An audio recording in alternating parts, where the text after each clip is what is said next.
Hello and welcome back to another fantasy football video. I hope everyone is doing well and enjoying our first game week back after the World Cup. I've got a player watch list here for you today, and the way I've structured this is I've basically picked some players that have performed particularly well so far this game week, and we're going to assess whether they are actually good options going forward, and then also pick players that have not necessarily had the best game weeks this current game week, but could be potentially good options in the next 3 or 4 game weeks as well. If you are new around here, don't forget to hit that subscribe button, hit the like button if you enjoy the content, and let's get straight on into this one.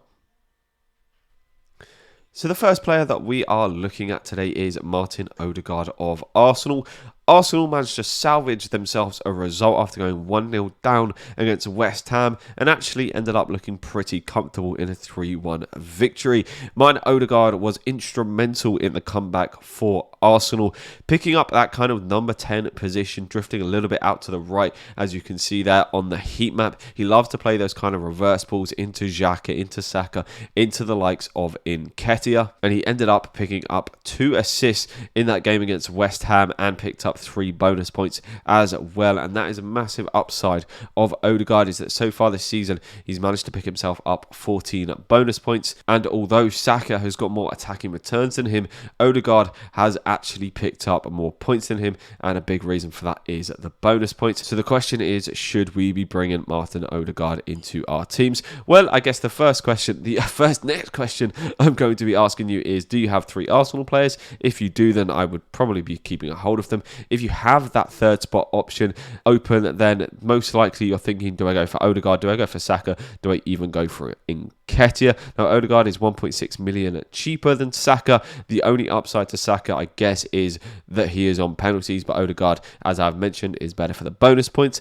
Arsenal's fixtures generally don't look that great in the next 3. They play against Brighton, then Newcastle, then Spurs. Newcastle, the most on-form side in the Premier League at the minute, and then Spurs also gunning for the Champions League spots, and Brighton are playing pretty well as well, with 2 of the next 3 being away from home. With that being said, after we get past Spurs, Arsenal's fixtures do turn for the better, and they are likely to pick up another double game week, potentially in game week 21. We also have that confirmed double game week in 23 as well. And with the fact that Arsenal are currently sitting top of the table, their form is so good at the minute that I don't actually think you should be taking the fixtures too much into consideration, just because a side that is playing really well, no matter what the fixture is, their players are probably still going to perform well, and so I think that Odegaard does look like a pretty decent option going forward. Picked up 88 points so far this season, one of the highest scorers. He's got an expected goal return of 0.75, so he's basically expected a goal return in almost every single game, and when he gets a return, as we've mentioned, he likes to pick up a bonus points as well. Picked up 10 goal contributions thus far, 6 goals and 4 assists, which makes Odegaard an enticing option. I think I'm going to be looking at bringing him in with the move to the kind of 5 midfielder formation. Odegaard could be a nice one to round off that 5th midfielder. The next player we are looking at is Dejan Kulusevski of Tottenham Hotspur. Now, Spurs didn't have the best game against Brentford, managing to salvage a draw against them, coming back from 2-0 down to make it 2-2. And Kulusevski didn't actually get any attacking returns in that game. The main reason that I have him in here is because of that Aston Villa at home game. Martinez is still off partying in Argentina, and we are unsure as to whether he will be back for this New Year's Day fixture. And Salah, in a similar position on that right wing to Kulusevski, has just gone and got himself a 12-pointer. So I'm kind of putting him in here because I think that looking at this coming game week, he could be the player that scores one of the highest points in the coming game week. They also then play a Crystal Palace side that have just lost 3-0 and had an absolute shambolic performance against Fulham, and then they get the double game week against Arsenal and Man City. And Spurs are a bit of a bogey team for Manchester City. They beat them both times last year 2-0, and so I think that game isn't actually as bad as it looks on paper for Spurs. Now, Kulusevski has only picked up 43 points thus far this season, an expected goal return of about 0.5 and 6 attacking returns. That is partly due to the fact that his minutes have been quite reduced from Conte, and Spurs are sort of less of an attacking side as they have been when Kulusevski joined. With that being said, Richarlison is now out with injury, so Kulusevski should get some good minutes under his belt. Now Now, looking at the other players in the similar price bracket, Saka looks quite enticing, and Foden could be quite enticing if he does play against Leeds as well. But in the next 3 games, it's Kulusevski, with the fixtures that he's got there, could easily outscore both of them. So I don't mind Kulusevski as a placeholder for the likes of Saka or the likes of Foden. But if you have one of them, if you have one of those players, would I actually be transferring them out? Probably not, unless we see that Foden is actually still injured. So Kulusevski I would go for if you fancy a punt. The next guy we are looking at is Chris Wood of Newcastle. As previously mentioned, Newcastle, one of the most in-form sides in the Premier League. So surely we want to get as many assets from Newcastle as we possibly can. They also have good fixtures coming up with the likes of Leeds and Fulham at home in the next 3.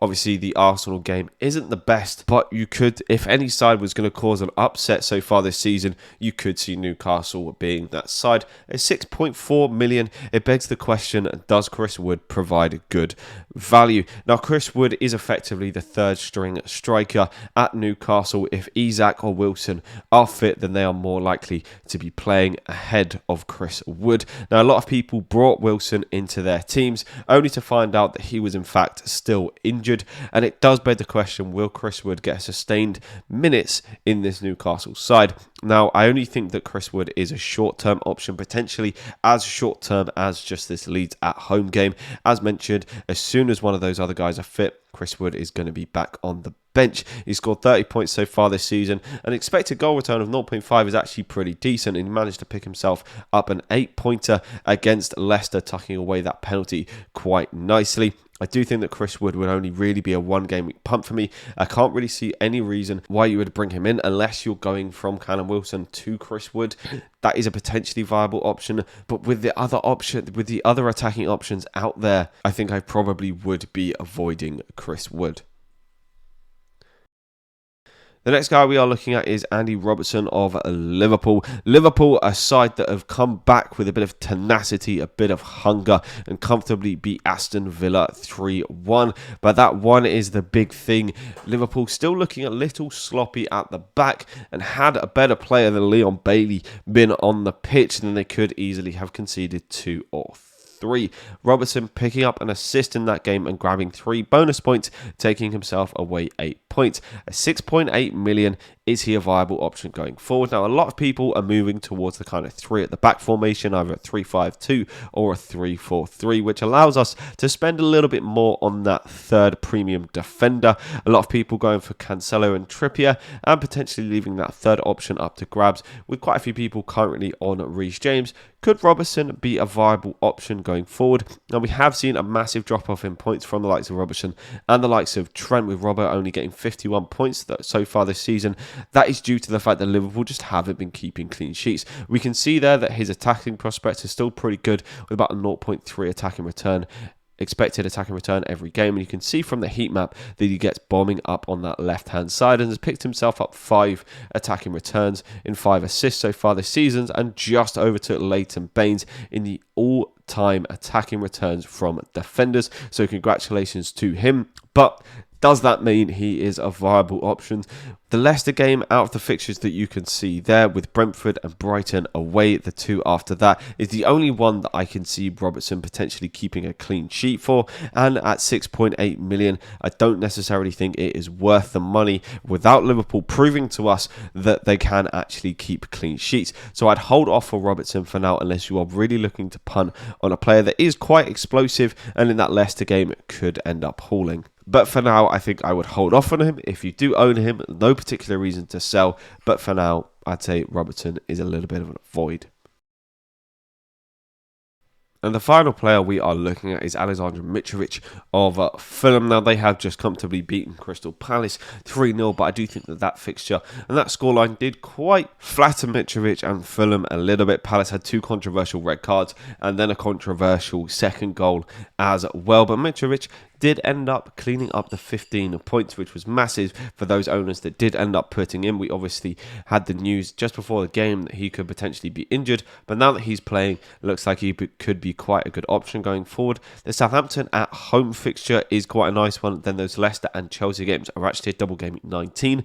So if you are looking to potentially take out Callum Wilson, then I think the swap to Mitrovic is quite an easy one. He's got 76 points so far this season. He's pretty much expecting an attack and return in each game. He's picked up 10 goals and got 2 assists. And Mitrovic, there's not too much to say other than he does look like a good option. He's on penalties for them. You can see there from the heat map, he gets quite far forward, quite centrally. With the fixtures that he does have, I do think that he is quite a viable option. And if you can get him into your team, he could score you quite a few points. And does also offer a captaincy option for Game Week 19 as well.